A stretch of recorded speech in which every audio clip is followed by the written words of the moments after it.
အားလုံးပဲမင်္ဂလာပါကျွန်တော်ရဲ့ Horror Binary Channel ကနေပြန်လည်ကြိုဆိုလိုက်ပါတယ်ဒီဇာတ်လမ်းကကျွန်တော်ရဲ့ဖြစ်ရမှန်ဇာတ်လမ်းပါကျွန်တော်ကွန်ဒိုမှာနေတော့ကတရေလျှောက်ခံခဲ့ရတဲ့ကိစ္စတစ်ခုပေါ့ကျွန်တော်က6လမှနေပါတယ်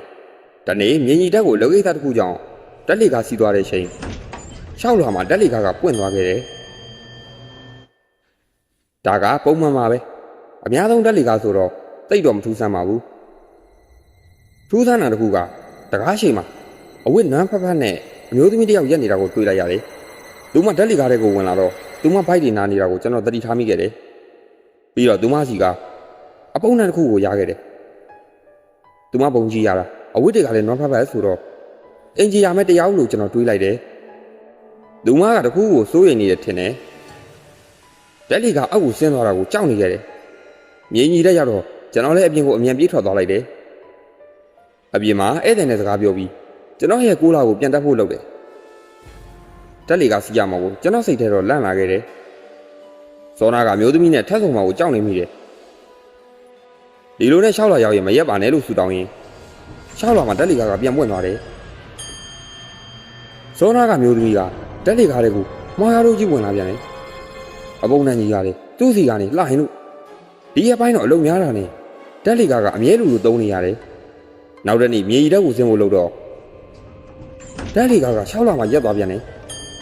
ဒီနေ့တော့အမျိုးသမီးမဟုတ်တော့ဘူးလူအိုကြီးတယောက်ဖြစ်သွားပြီသူ့ပုံစံကမနေ့ကအမျိုးသမီးလိုပဲပုံစံကမွဲ6 6အင်ဂျီယာမဲ့တူးလိုပဲသူလည်းထိုမျိုးသမီးလိုပဲတက်လီကာဆင်းသွားတာကိုကြောက်နေခဲ့တယ်ကျွန်တော်သိပြီဒီလူတွေကဒီကုန်းတော့မှအမြဲနေနေကြလူတွေမဟုတ်ဘူးဆိုတာကိုပေါ့ကြာတော့ကျွန်တော်လည်းဒီကိစ္စကိုမေးချင်လာတယ်ဒီမှာဦးလေးတက်လီကားတွေကဘာတွေများရှာနေတာလဲ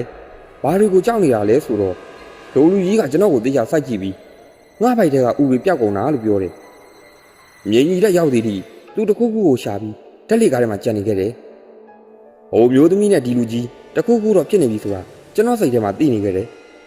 နှစ်ယောက်လုံးကအင်ဂျီယာမဲတွေဖြစ်နိုင်တယ်ဖနက်တွေကလည်းမပါတဏှာရာကနေပြေးလာတဲ့ပုံစံပြီးတော့တက်လီကားထဲမှာသူတို့ရဲ့ဘိုက်ထဲကဥတွေပြောက်သွားလို့လိုက်ရှာနေတာဆိုရင်ယူးကြောင်ကြောင်ဇလန်းတွေကလည်းတူးနေပြန်တယ်ကျွန်တော်လည်းဒီကွန်လိုရဲ့ security နဲ့စကားတော့ပြောခဲ့တယ်ငါက6လမှာနေတာဒီအပိုင်း6လမှာတခုခုဖြစ်နေတယ်ထင်တယ်မိန်းမတယောက်နဲ့အဖိုးကြီးတယောက်သူတို့ကအင်ဂျီယာမဲ့ပုံစံဖြစ်ဖို့များတယ်သူတို့ပုံစံကညစ်ပတ်တယ်သူတို့စီကပုံစံကြီးတွေရတယ်6လကနေတက်လီကားတွေကိုအမြဲဝင်လာတယ်တခြားဆက်ပေးပါအောင်လို့ပြောခဲ့တယ် security ကောင်လေးကခိုင်နေကိုတစ်ချက်ပြန်စစ်ပြီးတော့6လမှာလူလုံးဝမနေဘူးတဲ့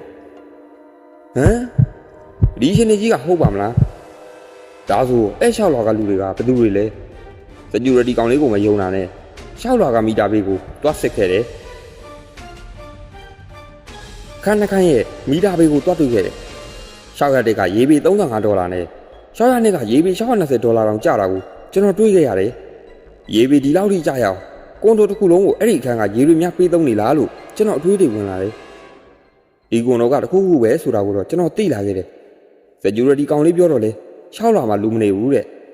သူတို့တစ်ခုခုကိုရှို့ဝတ်ထားတယ်လို့ထင်တယ်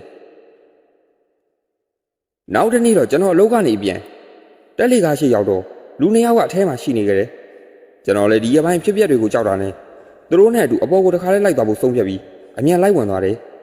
အထက်ရောက်တော့သူတို့စီကတွေးညီတဲ့တစ်ခုကိုရခဲ့တယ်သူတို့လက်ထဲမှာလဲတွေးတွေပေးနေတဲ့လက်ဆွဲအိတ်လိုအရာကိုကင်ထားတယ်ဒီလိုနဲ့6လကိုရောက်တော့ဒိုလူ2ယောက်ကစောနာအိတ်ကိုမှာပြီး6လရဲ့အခန်းနံပါတ်6ရက်နဲ့ကိုဝင်သွားတာကိုကျွန်တော်တွေးလိုက်ရတယ်6လကနေတက်လီကားတဲ့ကိုပြန်ဝင်တော့စောနာသူတို့အိတ်ရှာခဲ့တဲ့နေရာကတွေးဆွနေတာကိုတွေးခဲ့ရတယ်အင်ဂျီယာမဲ့2ယောက်လူမနေပါဘူးဆိုတဲ့6လကရေပေးတွေရဲ့စောနာကတွေးဆွနေတဲ့အိတ်ရဲ့ဒါဆိုသိကြပြီဒီအလွာမှာလူသက်အလောင်းဖြောင်းနေတာဖြစ်နိုင်တယ်ကျွန်တော်လည်းရဲစခန်းကိုဖုန်းခေါ်ပြီးဒီကွန်လိုရဲ့6လအခန်းနံပါတ်6ရက်နဲ့မှာလူသေးအလောင်းတွေရှိတယ်အသားတွေကိုဖုတ်ပြက်ပြီးရေခဲသက်တာတွေမှာထည့်ထားတယ်ဦးတွေထုတ်ကန်ရတဲ့လူ2ယောက်ကိုကျွန်တော်တွေ့ခဲ့တယ်လူသေးအလောင်းကိုလည်းအခုလေးတင်အခန်းထဲကိုတွင်းသွားတာဒီကမ်းပိုင်ရှင်ကလူအတွင်းကလေးသားတွေကိုမှောင်ခိုရောင်းဝယ်နေတဲ့လူဖြစ်နိုင်တယ်လို့ရဲတွေကိုအကြောင်းကြားခဲ့တယ်ခဏကြာရဲတွေရောက်လာပြီးစစ်ဆေးခဲ့တယ်ကျွန်တော်လည်းရဲကြီးကိုမေးလိုက်တယ်ဘလို့လဲတွေးကြလားလူသေးလောင်းတွေကိုလေ ရဲကြီးကပြန်ဖြေတယ်ဘာမှမရှိဘူးတဲ့ရှောက်လွာကအခန်းတွေထဲလူရိတ်လူရောင်တော့မတွေ့ရဘူးတဲ့တေးကြပါတယ်ဗျတက်လီကားတွေကနေအဲ့လွာအခန်းနံပါတ်602ကနေလူတွေထွက်လာတာကိုကျွန်တော်မြင်တယ်ရဲကြီးက CCTV ကြည့်ကြမယ်တဲ့ကျွန်တော်တို့ CCTV ကြည့်တဲ့အခါတော့ဟိုတနေ့ကမျိုးသမီးလည်းမတွေ့ရဘူး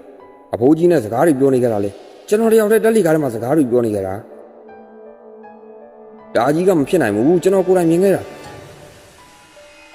ဒါပေမဲ့လူနှစ်ယောက်အိတ်တယ်လာတဲ့ CCTV မှတ်တမ်းကတော့ပျောက်နေခဲ့တယ်ကျွန်တော်လည်းအများသူငါရဲ့အကြောင်းကိုနောက်ရောက်ခံလိုက်တဲ့အမှုနဲ့ဝန်ခံဂရီလက်မှတ်ထိုးပေးခဲ့ရတယ်ဒါဆိုကျွန်တော်တွေးခဲ့တဲ့မျိုးသမီးရဲ့ဟိုဘိုးကြီးရဲ့ကဘဲကိုရောက်သွားတာလေဇလန်လေးကတော့ဒီမှာရင်ပြီးပါပြီပြည်သက်လို့လေကွန်ဒိုမှာနေကြရင်တက်လီကားစီးတဲ့အခါရှောက်လွာကိုတတိချားကြပါလို့ပြောရင်ကျွန်တော်ရဲ့ horror story လေးတို့နှစ်သိန်းကျွန်တော်ရဲ့ channel လေးကို like and subscribe လုပ်ပြီးတော့ကြပါဦးဗျ